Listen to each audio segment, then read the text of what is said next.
Kurt, higit sa lahat ang mamamayan at pamahalang bayan po ng Tanay ay nagagalak sa ganitong gawain sapagkat napaka-importante po nito at kaligtasan ng ating pinag-uusapan dito sa ating Marilaki Highway.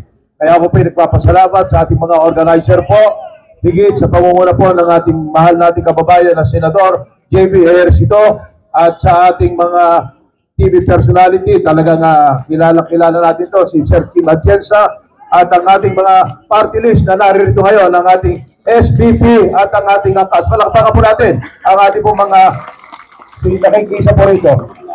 At nagagalak din po ang ating pamahalaan sapagkat narito po ang ating mga opisyal ng ating national government, from the LTO, officers po natin, at ang ating taga-highway patrol, at kasama na rin po natin ang ating mga Rizal Provincial Police Office po natin sa panguna po ni Colonel Baragon, at ang ating pong mga taga-DPWH na narito rin po. Sa lahat po na narito ngayon, alam naman po nyo talaga na ang bayan ng Tanay ay isa sa pinakamahabang may highway ng Marilaki. Magmula po sa Pilugay hanggang po yan sa may Santa Maria at Infanta, Quezon. Kung kaya more or less 30 kilometers po ang stretch po ng highway po natin ito.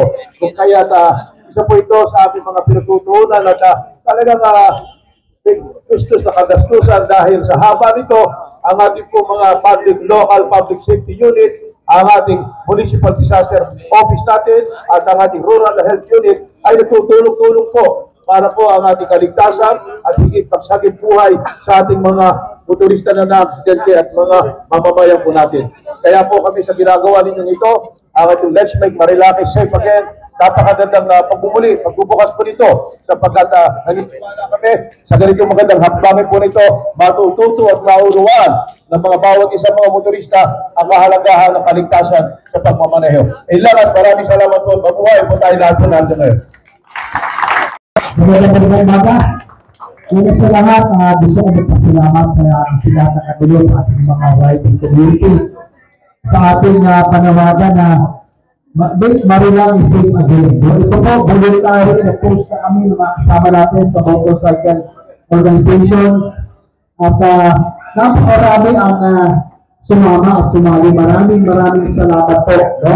Ayon sa lahat, papasalamat ako tayo sa ating mga ahensya na pamahalaan na tumulong sa atin, Ilir Dalwaco, Tanay, kay Colonel Baragon ng ating Provincial Director ng Rizal, si HPG, si LTO, sa Bigoging Bolsa, nandito mismo, si Kulakin, yung ating mga personality, kahit tawag, mga samahan po natin, at iba't ibang major organization sa Tigulong. Maraming salamat. No? Angkas, nandito, SBP, Mahon, lahat ACP. Gusto naman isa-isa. Isa rin po ang ating hangarin na enjoy po natin ang Marilaki. Napakaganda ng Marilaki. In fact, it is the #1 tourist destination of Rizal. Diba? Tama? Alam mo, napakaganda na siya ng mga pinila. Nung bakit po ito po ang kayo ni Marilaki. Ano nito? Ano po, diba? Ano nito? Sinusuntuhan para sa sinusuntuhan. Marami na ang nakatuluhan na pumunta.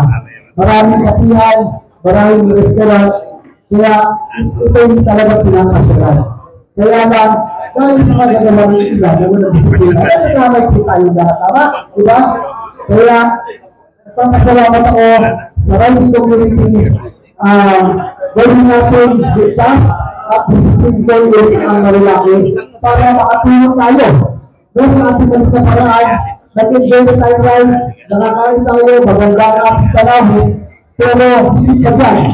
Yung turismo, yung local tourism na tulungan natin ang ekonomiya ng lokal, ng Tanay, ng Rizal at ng ating bansa. So, sa ating kanina na paraan ay natutulungan po natin ang ating ekonomiya. Kaya, muli sa tutulong sa ating riding community, maraming salamat sa inyong suporta at gawin natin muli ligtas at discipline zone ang Marilaki para makatulong pa tayo sa turismo. Mabuhay po ang riding community. Maraming salamat dito lang. Good evening, Senator David Ejercito.